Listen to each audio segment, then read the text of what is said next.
নবী বলছেন, শোনো, ইন্নী রাআইতুল লাইলাতা রাজুলাইনি ফাতায়ানি, আমি স্বপ্নে দুইজন লোককে দেখলাম, তারা আমার নিকটে আসলো। ফাখাজা বেয়াদাইয়া, তারা আমার দুই হাতকে ধরে নিল, দুই হাত ধরে নিয়ে আমাকে বাইতুল মুকাদ্দাসের দিকে টেনে নিয়ে যাচ্ছে।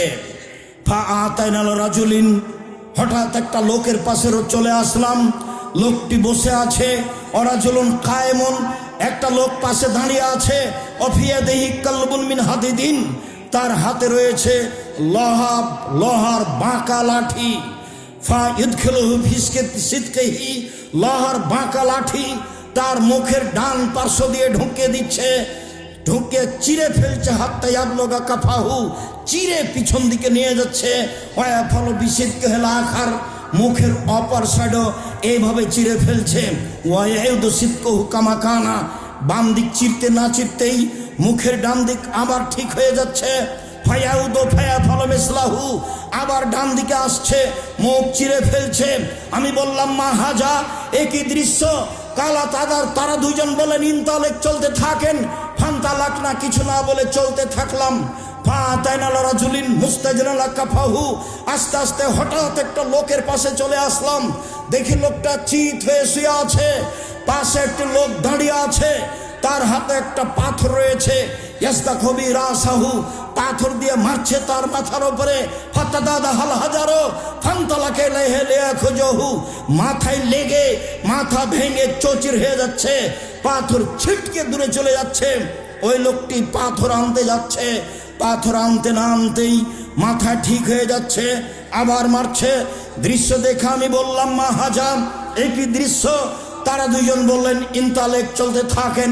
ফান্তালাক না, কিছু না বলে চলতে থাকলাম। চলতে চলতে ফাতাইনাল লাগবিন মিসলি তান্নুরে, চলে আসলাম একটা চুলার পাশে। আলাহু জায়কুন আসফালাহু আসে, যেই চুলার উপর দিক সংকীর্ণ, নিচের দিক প্রশস্ত।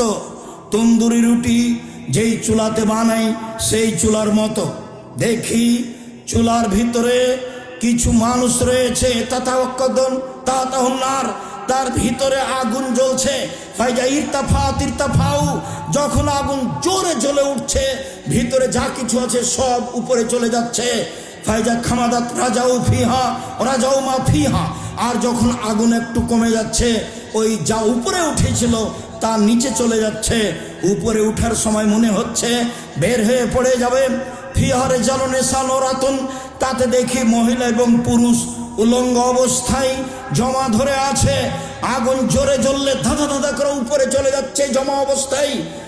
পরনে কোনো কাপড় নেই। আগুন কমে গেলে আবার নিচের দিকে চলে যাচ্ছে। আমি বললাম, একই। তারা দুইজন বলে, ইনতালেক, চলতে থাকেন। ফান্তালাক না, কিছু না বলে চলতে থাকলাম।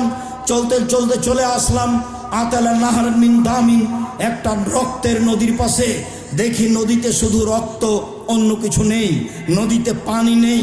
নদীর পাশে একটা লোক দাঁড়িয়ে আছে, নদীর মাঝামাঝিতে একটা লোক আছে।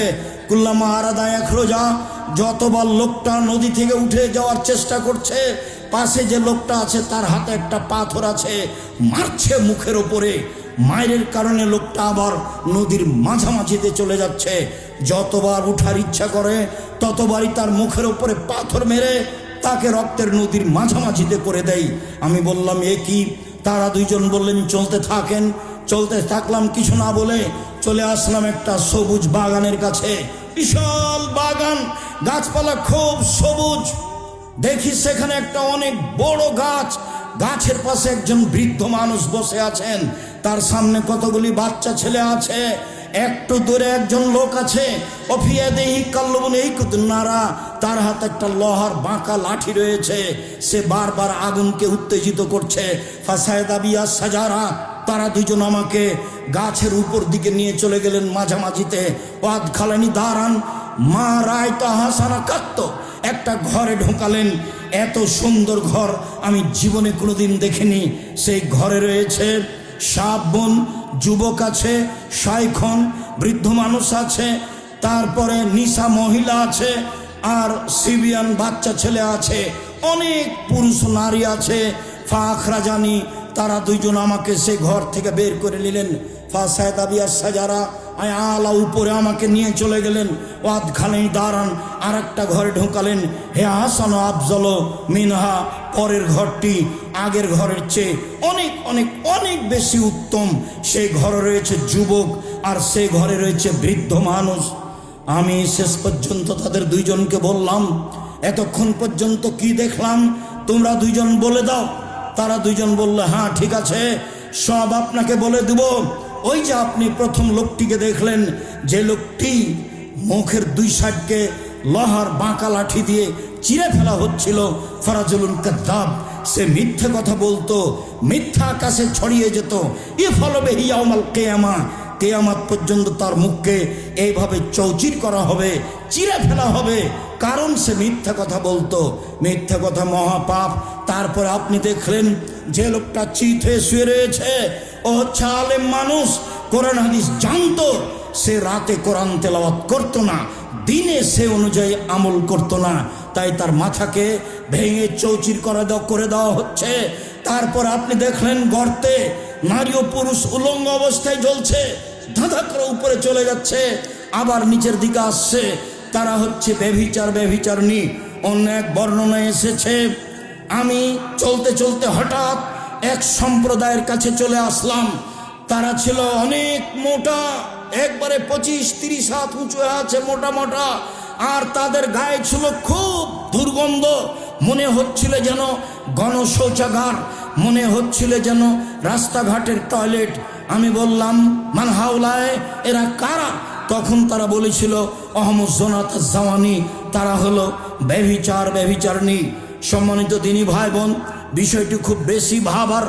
এরপরে আমরা চলে আসলাম একটা নদীতে, রক্তের নদীতে যাকে ফেলে রাখা হয়েছে সে হলো সুদখোর। যতবার উঠতে চেষ্টা করছে ততবার তার মুখের উপরে মেরে তাকে রক্তের নদীতে করে দেওয়া হচ্ছে, তাতে তার মুখ ভেঙে চৌচির হয়ে যাচ্ছে। এইভাবে তাকে শাস্তি দেওয়া হবে কিয়ামত পর্যন্ত। সম্মানিত দিনী ভাই বোন, সুদের ফলাফল। বিচারের পূর্বেই সুদ খায় যারা, তাদেরকে রক্তের নদীতে ফেলে দিয়ে এইভাবে বারবার পাথর দিয়ে মারা হবে। বিচারের দিনে যা হবে হবে, তা হবে জাহান্নাম, যা আগেই ঘোষণা হয়েছে। আল্লাহর দয়া ভিন্ন জিনিস। সম্মানিত দিনী ভাই বোন, তারপরে আপনি দেখলেন অনেক বড় একটা গাছ, গাছের নিচে একজন বৃদ্ধ মানুষ, তিনি হচ্ছেন ইব্রাহিম আলাইহিস সালাম। তার সামনে দেখলেন কতগুলি বাচ্চা ছেলে, তারা হচ্ছে মানুষের সন্তান। হিন্দু মুসলমান সবাই হতে পারে। অত্র হাদিসে বলা হয়েছে, যেসব ছেলে মেয়ে মুসলিম অমুসলিম যুবক হওয়ার আগে মারা যায়, তারা সবাই জান্নাতে যাবে, এ হাদিস দিয়ে বলা হয়েছে। তারপরে আপনি দেখলেন একটা লোক লোহার লাঠি দিয়ে আগুনকে উত্তেজিত করছে। তিনি হলেন জাহান্নামের মালিক, তিনি জাহান্নামের আগুনকে উত্তেজিত করছে। প্রথম ঘর যেটাতে ঢুকলেন সেটা হচ্ছে সাধারণ মুমিন পুরুষ নারীর ঘর, আর এখন যেটাতে বের হলেন সেটা হচ্ছে শহীদদের ঘর। দেখেন, আমি যে আপনার ডান হাত ধরে আছি, আমি হলাম জিব্রাইল, আর এই যে আপনার বাম হাত ধরে আছেন, ইনি হলেন মিকাইল। আপনি একটু মাথা উপর দিকে করেন। করলাম। কিছু দেখলেন কি? হ্যাঁ, ওই যে সুন্দর ঝকঝকে ঘর দেখলাম। যা মানজে লোকা, এটা হচ্ছে আপনার ঘর। তখন রাসূল বলছেন যে দানি আদখুলু মানজিলি, ছেড়ে দাও তোমরা, আমি এই ঘরে প্রবেশ করি। তখন তারা দুইজন বলছেন, জি না, বাকি এলাকা উমরুন, আপনার বয়স বাকি আছে। জাস্তাকমালতাহু আতাইতা মানজিলাকা, যখন আপনার বয়স শেষ হয়ে যাবে তখন আপনি এখানে চলে আসবেন। বুখারী। সম্মানিত দিনী ভাই বোন, লম্বা হাদিসটি আংশিকভাবে অনুবাদ করলাম আপনার সামনে, শুধু সুদের অংশ দেখানোর জন্য। সুদ মহাপাপ।